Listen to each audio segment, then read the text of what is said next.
साथियों नमस्कार।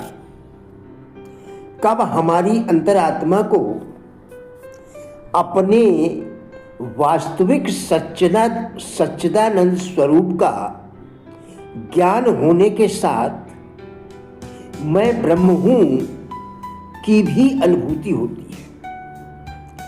मैं राजेंद्र भाटिया आज इसी विषय पर आपके साथ वार्ता करूंगा। चित्त की वृत्तियों के सर्वथा रुक जाने पर, चित्त की वृत्तियों के सर्वथा रुक जाने पर ही साधक के भीतर योग घटित होता है। महर्षि पतंजलि के अनुसार चित्त की वृत्तियों अर्थात मन के विचार, भावनाएं और संवेग होते हैं जो लगातार बदलते रहते हैं। योग दर्शन में इन्हें 5 प्रकार का बताया गया है। प्रमाण, विपर्यय, विकल्प और स्मृति। योग घटित होने का आशय है कि चित्त वृत्तियों का निरोध होते ही दृष्टा यानी आत्मा अपने स्वरूप में स्थित हो जाती है।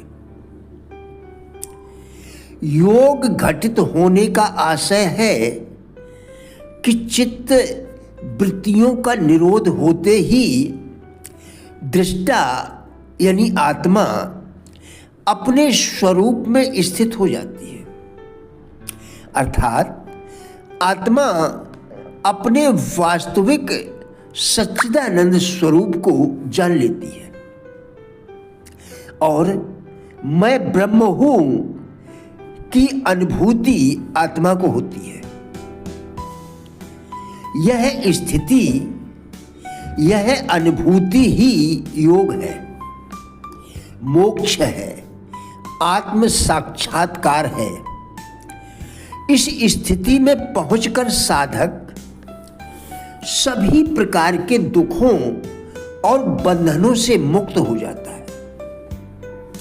कहा गया है, एक घड़ी आधी घड़ी, आधी में पुनि आधे, और तुलसी संगत साधु की हरे कोट अपराध।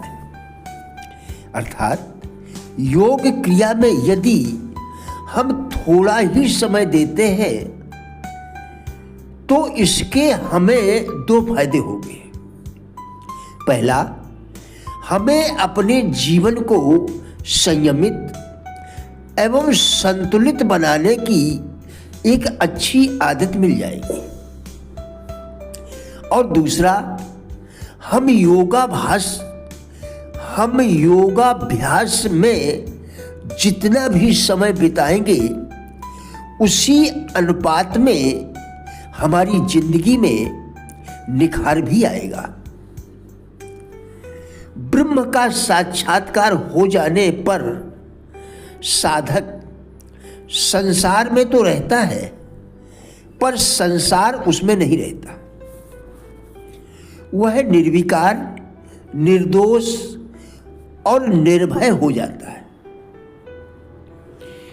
उसे यह संसार भी ब्रह्म की अभिव्यक्ति के रूप में जान पड़ता है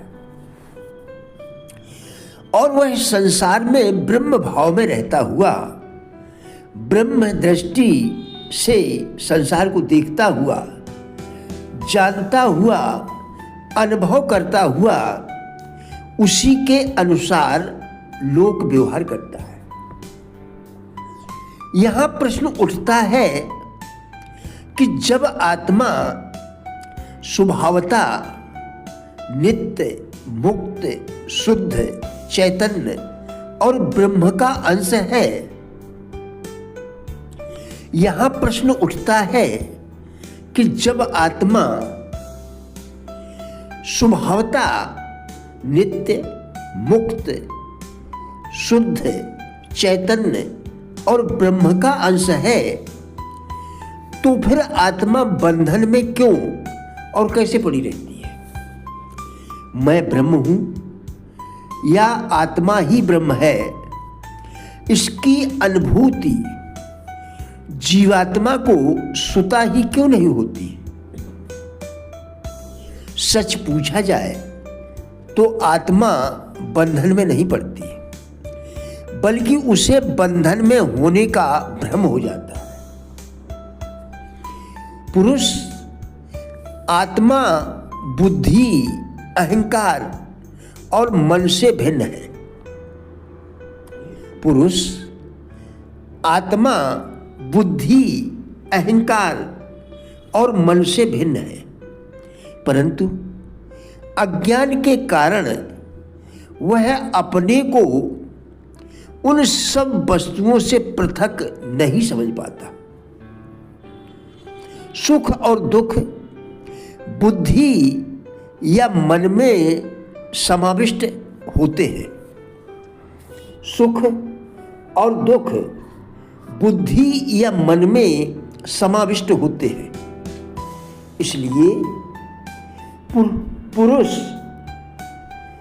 आत्मा, जीवात्मा अपने को बुद्धि या मन से अभिन्न समझकर दुखों का अनुभव करता है। जिस प्रकार एक सफेद पारदर्शी स्फटिक लाल पुष्प की निकटता से लाल दिखाई देता है, उसी प्रकार नित्य और मुक्त आत्मा, जीवात्मा, पुरुष अपने को शरीर, बुद्धि, अहंकार, मन तथा इंद्रियों से मुक्त समझने लगता है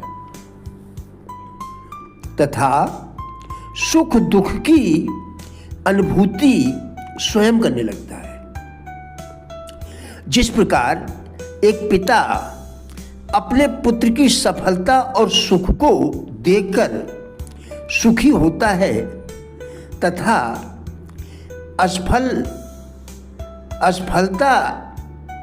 असफल एवं दुखी देखकर दुखी होता है, वैसे ही शरीर, मन, बुद्धि, अहंकार और इंद्रियों से तादात्म्य स्थापित कर लेने यानी एक दूसरे से जुड़ जाने के कारण शरीर और मन के सुख दुख को जीवात्मा स्वयं का सुख दुख समझने लगती है। यही बंधन है और यही दुख का कारण है। माया, भ्रम, अज्ञान, अविद्या के वशीभूत होकर आत्मा बंधन मुक्त हो जाती है और अपने वास्तविक सच्चिदानंद स्वरूप को भूल जाती है। माया, भ्रम, अज्ञान, अविद्या के वशीभूत होकर आत्मा बंधनग्रस्त हो जाती है और अपने वास्तविक सच्चिदानंद स्वरूप को भूल जाती है। इसीलिए चित्तवृत्ति निरोध रूप योग को मनुष्य का परम कर्तव्य बताया गया है। साथियों, हमारा उद्देश्य इन वीडियोस के द्वारा लोगों में जीवन के प्रति सकारात्मक दृष्टिकोण एवं जिज्ञासा पैदा करना है। कृपया वीडियो पूरा देखकर विचार करें, क्या यह आपके लिए उपयोगी है? यदि हाँ, तो कृपया लाइक, शेयर व चैनल को सब्सक्राइब करके हमारा भी उत्साह बढ़ाएं। वीडियो देखने के लिए धन्यवाद।